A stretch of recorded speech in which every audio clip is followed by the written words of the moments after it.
president of the Victoria Police Motorsports Club. A lot of our committee, most of our committee I think is here, minus one and a couple of other club members. So thanks for coming along. It's been a little while in the doing of this process for us with COVID and a few issues with the DOLP and the local Indigenous people and getting approvals for everybody. So I'm glad to see everybody's here to get through what we're getting through here today. So bit of background history. Dave joined our club in 2007. And Mal, where are you, buddy? I can't see. Yeah. You're hiding. Yeah, did you sponsor him into the club? I couldn't. Yeah, I entered him in. Yeah, I think so. So he came along in 2007, and very quickly, it was very readily and quickly identified that Dave was Dave. His commitment to the club, loyalty, his willingness to put his hand up to do stuff, always true to his word and making things happen from my perspective as the president of the club, and him being a reliable person. So the building of that within the club occurred very, very quickly, which I can honestly say for a lot of club members who come along to our club and go again, that doesn't happen very quickly with Dave just because of who he is as a person. He wasn't just involved in our club though. Part of this process today is really his dedication and what he put into the off-road community, whether that be the competition side of things or running events and highlighting this location and Mansfield and Mount Buller across the board for everybody in both the motorcycle trail tours and everything he did up at the mountain and the snow and all the winter sports that he partook of and spent so much time graciously helping and guiding and giving everybody the opportunities that he has over the years. So that's extremely good. His process with the adventure tours one was also, I know he bought it off Mel and took over and it flourished, but I would suggest that probably 50% of the club and its members participated in many, many ways with those tours, from support drivers, sweep riders, etc. So, geez, I'd hate to think how many times club members have gone along to assist and to make those things happen. And I was talking to Swindo today, and he's probably done 4 or 5 and drove the car and did support. Rick, you've done a number. Shane, everybody within the club's probably done a lot. Boxy specifically up here, lots and lots of times with him. So the trail bike tours side of things had a big component of us as well. So that probably just reinforced him within the club as to who he was, giving up his time and allowing us the opportunity to come up here and participate in the tracks that he had such great knowledge of and the riding for everybody up here. So it was good.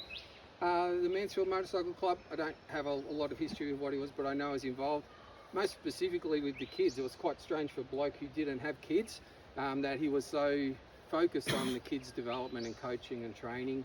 When we had junior days, he would always be there. Later on, when he got his MV affiliation through the coaching process, was always sort of upfront and proper with doing the coaching and the guiding of our young ones, especially with the Kickstart programs and everything else that MV had along as well. So when events were on, Dave would always put on a kids event as well as the senior event. So very focused on that side of things. The Sawmill Rally, I know he had a lot of involvement with the Robbins family and the Enduro Cross competitions, good or bad for a lot of people over that period of time, I can suggest. But his involvement was for the right reasons. He wanted to foster off-road bikes and anything to do with off-road bikes and off-road riding. So it made sense in my mind that he would be so heavily involved in that as well.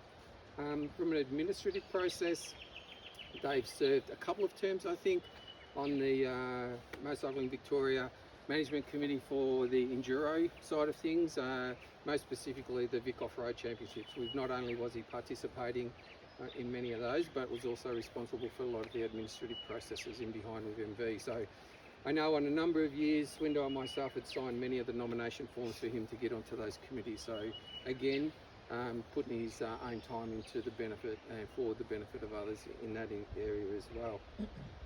I suppose from my perspective, as I've already mentioned, the kids stuff was really important. Our focus as a club has moved. Our demographic has changed a little bit because I think Gretchy's probably the last one with kids of bike riding age now. They're all sort of nearly much older teenagers and young adults. So in the day when we had 20 or 30 junior burgers running around, Dave was always up front with the guidance and coaching and the things with the kids, which I think he enjoyed a lot.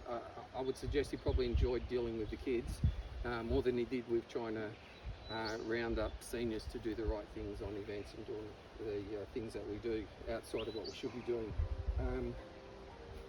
I suppose really the peak process for Dave was his decision to do what he could to make sure that Mansfield got a good hit out with the Australian 4-Day in 2016. I know how much time and effort he put into that and all the problems that he had associated with making that happen. And I know one of his biggest drivers was to make sure that Mansfield in this location was put on the map around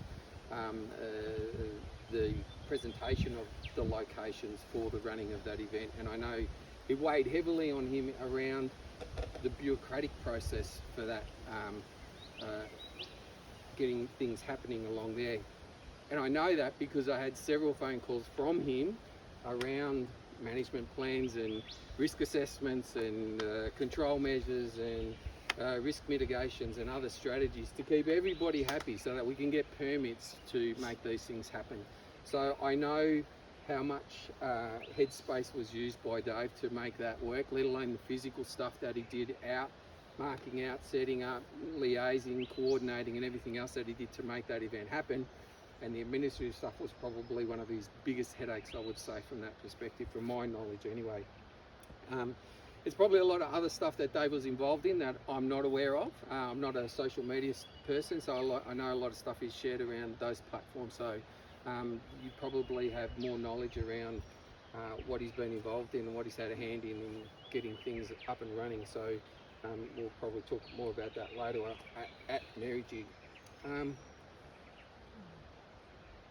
Dave's involvement in the club was an extremely strong one, but I can say from a competition side with our club comps, I reckon going back through the history of everything that I've got tucked away somewhere, he probably only turned up to 1 or 2 events a year, and that was only because of the tyranny of distance, that some of our events were so far away and his own other responsibilities up here and the various bits and pieces that he had his hand in probably precluded him getting to a lot of the events that we had. The events that he did attend, he did extremely well from a competition perspective. So not only in the club comps from our side of things, but in the national level of competition, he did extremely well from his results. I suppose, again, the Vic Off-Road series, all of those things that he participated in, had knowledge of and built up over the years. A lot of our club members were doing the Vic Off-Road series as well, so that assisted greatly with the osmosis of guidance and encouragement and everything else that went along with Dave's input into those things, because he wasn't just a passenger on the bus. 99% of the time he was driving the bus, so it was quite beneficial for the other club members. I suppose, again, looking back holistically in my mind, and I'm sure to take advice from others, but 2015 I think was probably his best year around his competition side of things. The Tassie 4-Day, where team VPMSC went down to Tassie, supported by the club. Nikki, Cal, Dave Murray I think went down there, Robbo was down there, so there's a few went down there and participated in the 4-Day, and I think that might have spurred him on to do the Mansfield thing in the following year. The Transmoto 12-hour, did that at Bateman's Bay and good results.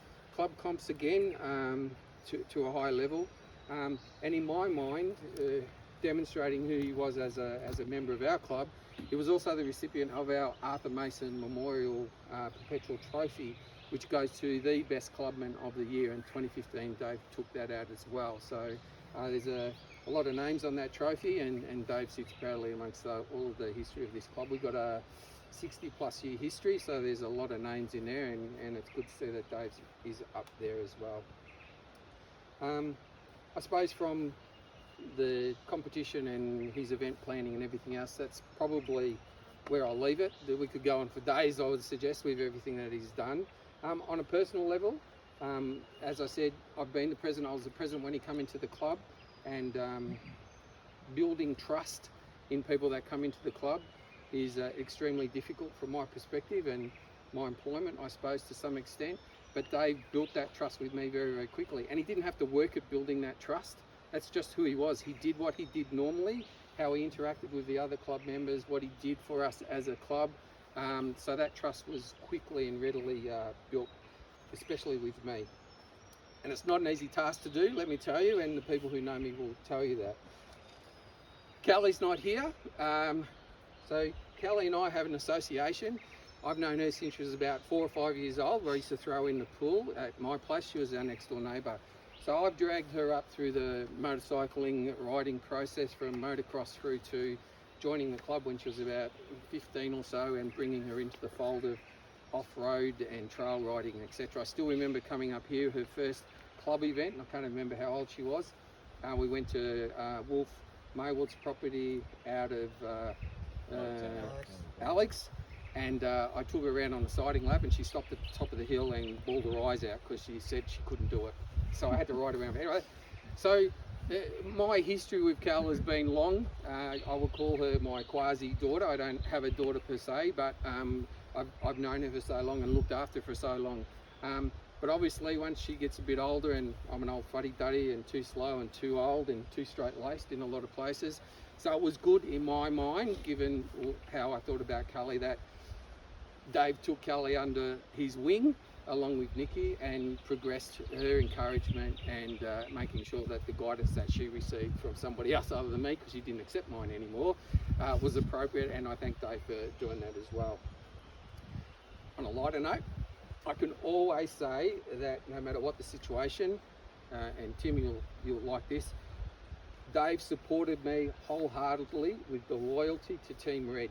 He and I were the only people in the club that rode red bikes, and I was just unhappy that he wasn't at more events to ensure that we had a Team Red process in that. So again, Dave, mental health is a big issue. So there are many things to remember about Dave, and many things that we will remember, but today is the memorial in his honour, and we'll remember his many contributions to the off-road community as a whole, and to, at my club, our club specifically being the Victoria Police Motorsports Club. And like many here and not here today, me personally, I will remember Dave just for being a good person, and he was a good person. So on that, Smaskana and Nikki, can you come up here and give me a hand?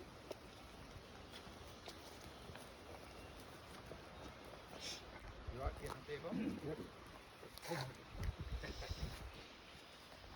you go. If you could prevail, I would be very pleased with that.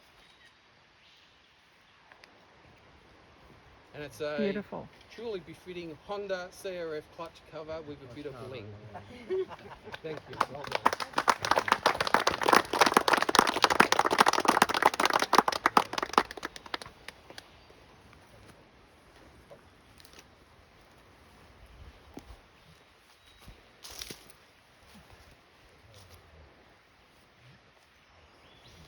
Very nice. Mate. Yep.